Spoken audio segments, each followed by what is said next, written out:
Bonjour à tous, c'est Cathy Cut. Alors ceux qui me suivent sur DeviantArt savent pour la plupart que je fais aussi un peu de costume à côté du dessin.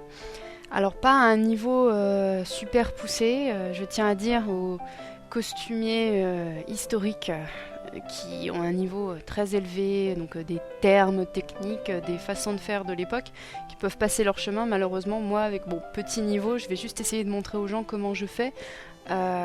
Et donc leur montrer ma méthode à moi, tout bêtement, pour réussir à faire quelque chose s'approchant de quelque chose d'isto. Mais attention, je ne revendique pas du tout l'authenticité de ce que je fais, bien sûr que non. Je sais très bien que je débute encore, j'ai commencé à coudre il y a un peu plus d'1 an.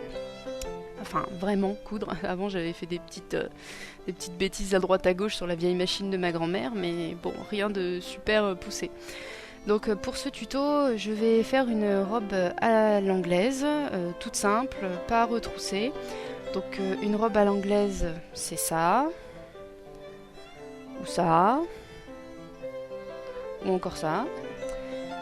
Et donc moi j'ai choisi de la faire avec un tissu à l'indienne. Donc un tissu à l'indienne, c'est comme ça.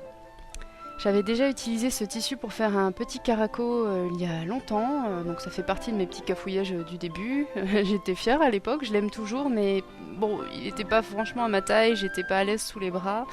Et je l'aimais tellement que je me suis dit, tiens, bah, je vais en racheter un peu de ce tissu et je vais faire une anglaise avec. Donc un tissu à l'indienne, donc c'est ce genre de choses. Ou encore ce genre de choses. Ou ça. Donc en gros ce sont des tissus avec des fleurs imaginaires, souvent c'est très coloré. Donc là encore une fois pareil, j'ai peur de dire des bêtises donc j'en dirai pas plus, mais ça vous donne une idée générale. Alors pour ce qui est du patron, moi j'utilise un JP Ryan qui est facilement trouvable sur internet. Je l'aime beaucoup, il est simple, il marche très bien, enfin moi j'ai réussi à l'adapter pour moi et ça se passe très bien. Donc je vais éplucher un petit peu ce patron. Je vous encourage fortement à l'acheter. Le tuto est pas fait pour le recopier de loin. De toute manière, les photos sont tellement moches que vous n'en ferez rien. Et puis c'est pas forcément votre taille. Donc s'il vous plaît, achetez le patron. Alors je commence par la pièce de dos. Alors la grande flèche que vous voyez au milieu, c'est le droit fil en fait. Votre tissu a un sens, hein, tout bêtement. Je vais vous mettre un petit schéma pour vous expliquer quel est le droit fil, la trame, le biais, tout ça. Donc il faut bien positionner la pièce verticalement par rapport au droit fil. Donc ça c'est la pièce de dos, il faudra en couper 2. Les petits pointillés sur le côté, ça vous montre les marges de couture en fait, c'est-à-dire c'est à 1,5 cm du bord à peu près, et c'est la marge de sécurité de chaque pièce. Les petits triangles que vous voyez en haut et en bas, à gauche et à droite, donc, sont des repères pour que vous puissiez assembler les pièces ensemble bien correctement. On verra ça plus tard. Et les 2 lignes sur le milieu, très rapprochées, c'est marqué lengthen or shorten here. Désolée pour mon accent pourri. C'est là que vous allez raccourcir ou augmenter la longueur de la pièce si jamais votre dos est vraiment trop grand. Il y a ça sur toutes les pièces à peu près. Ensuite, donc, la photo est mauvaise, mais tant pis.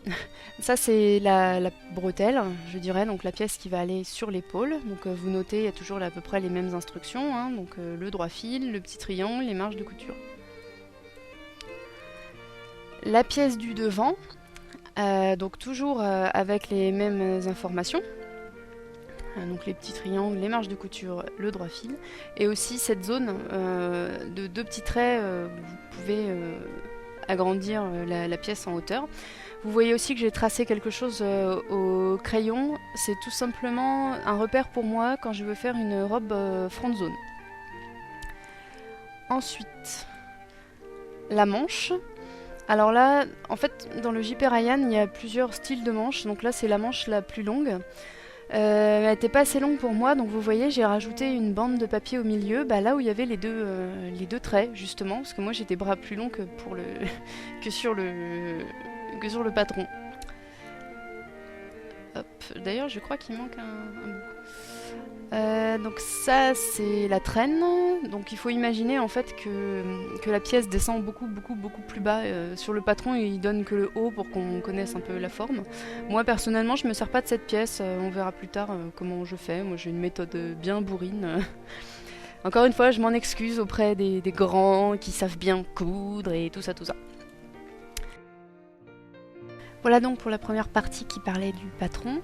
Je vous encourage à aller voir la partie numéro 2 en cliquant sur le petit lien qui est ici, qui apparaît. Donc dans la prochaine partie, nous allons parler donc du découpage des pièces, comment les tracer correctement, et aussi quel matériel doit-on avoir à sa disposition pour faire cette robe. Voilà, merci beaucoup d'avoir regardé. A plus!